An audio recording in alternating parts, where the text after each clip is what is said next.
আপনারা হয়তো জানেন গত মাসের 19 তারিখ আমি উমরার উদ্দেশ্যে দেশ থেকে বের হয়েছিলাম। 3 দিনে উমরা সম্পন্ন করার পরে 22 তারিখ সকাল 9টায় আমেরিকার JFK এয়ারপোর্টে আল্লাহর মেহেরবানিতে আমি পৌঁছি এবং সেখানে 8 দিন আমি বিভিন্ন স্তরে সরকারি বেসরকারি গুরুত্বপূর্ণ সংস্থা এবং ব্যক্তিদের সাথে বৈঠকে মিলিত হই। তার পাশাপাশি বিপুল সংখ্যক বাংলাদেশি যুক্তরাষ্ট্রে যারা বসবাস করেন, অল্প সময়ের মধ্যে 4টা শহর আমার পক্ষে যাওয়া সম্ভব হয়েছিল: নিউ ইয়র্ক, বাফেলো, মিশিগান এবং সর্বশেষ ছিল ওয়াশিংটন DC।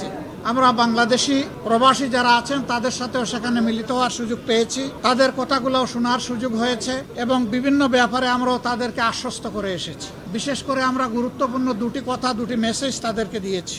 একটা মেসেজ হচ্ছে, বাংলাদেশ আমাদের সকলের দীর্ঘদিনের বঞ্চনা এবং নিষ্পেষণের পর, ফ্যাসিবাদী শাসনের পর বাংলাদেশ মুক্ত হয়েছে।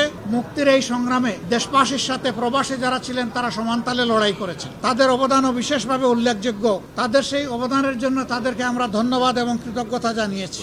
আর আমরা বলেছি, প্রবাসীদের সবচেয়ে বড় অধিকার ভোটের অধিকারটা ছিল না। এবার এ দাবি সবার আগে আমরাই তুলেছিলাম এবং আমরা এই দাবি ছেড়ে দেইনি। আমরা এই দাবি নিয়ে প্রধান উপদেষ্টা, নির্বাচন কমিশন সহ গুরুত্বপূর্ণ সকল জায়গায় প্রবাসীদের হয়ে কথা বলেছি। আমরা সরকার এবং নির্বাচন কমিশনকে ধন্যবাদ জানাই। এই প্রথমবারের মতো ব্যাপক ভিত্তিক বিদেশিদেরকে ভোটার তালিকায় যারা প্রবাসী আমাদের, তাদেরকে সম্পৃক্ত করার তারা উদ্যোগ নিয়েছেন। কিন্তু সেখানে কিছু সমস্যা রয়ে গিয়েছে। অক্টোবরের 30 তারিখ পর্যন্ত সময় বেঁধে দেওয়া হয়েছিল। এই সময়ের ভিতরে যে সফটওয়্যার এখানে ইনস্টল করা হয়েছে এটা ফাংশন করে নাই প্রপারলি, যার কারণে আগ্রহ থাকা সত্ত্বেও, চেষ্টা থাকা সত্ত্বেও অনেকেই কিন্তু ভোটার হতে পারেনি। আমাদের দাবি থাকবে নির্বাচন কমিশনের কাছে কমপক্ষে আরো 15 দিন এই সময় বর্ধিত করা হোক এবং যে জটিলতাগুলো রয়েছে সেগুলা সহজ করে তাদেরকে ভোটার হওয়ার সুযোগ তৈরি করে দেওয়া হোক। আরো কিছু সমস্যা আছে, কিছু শর্ত জুড়ে দেওয়া হয়েছে।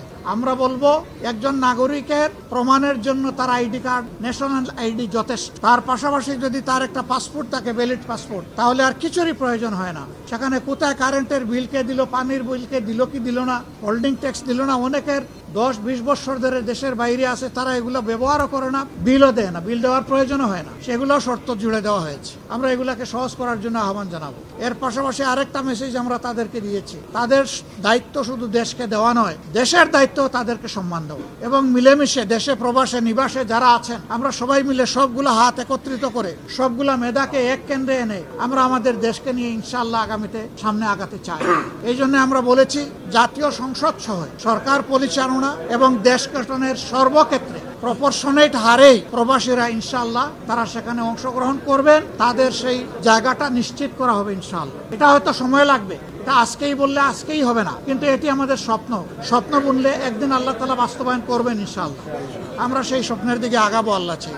এরপরে সর্বশেষ আমি তুরস্কে এসেছিলাম, যুক্তরাজ্য এবং তুরস্ক। সেই তুরস্ক থেকে আজকে এখানে আসলাম। সেখানেও সরকারি বেসরকারি বিভিন্ন পর্যায়ে আমার অত্যন্ত গুরুত্বপূর্ণ মিটিং হয়েছে। আর বাংলাদেশি ডায়াসপোরা আছে যারা, তাদের সাথেও আমার বসা হয়েছে, তাদের কথাও শোনার সুযোগ হয়েছে। আমি আসলে নিজের কোনো প্রয়োজনে দেশ থেকে বের হইনি। আমি বের হয়েছিলাম দেশ এবং জনগণের প্রয়োজনে। যেখানে গিয়েছি জনগণের স্বার্থকে, দেশের স্বার্থকে সামনে রেখেই কথা বলার চেষ্টা করেছি এবং যেখানে গিয়েছি একটা কথা বলার চেষ্টা করেছি যে দুনিয়ার সকলের সাথেই আমরা সম্মানজনক সম্পর্ক চাই। এই সম্পর্কটা হবে মিউচুয়াল রেসপেক্ট এবং ইকুইটির ভিত্তি। আলহামদুলিল্লাহ, আমরা যত জায়গায় গিয়েছি তাদের অ্যাপ্রিসিয়েশন আমরা পেয়েছি। তারাও মন খুলে আমাদের সাথে কথা বলেছেন, আমরাও মন খুলে আমাদের সবগুলা বিষয় তাদের সাথে শেয়ার করেছি।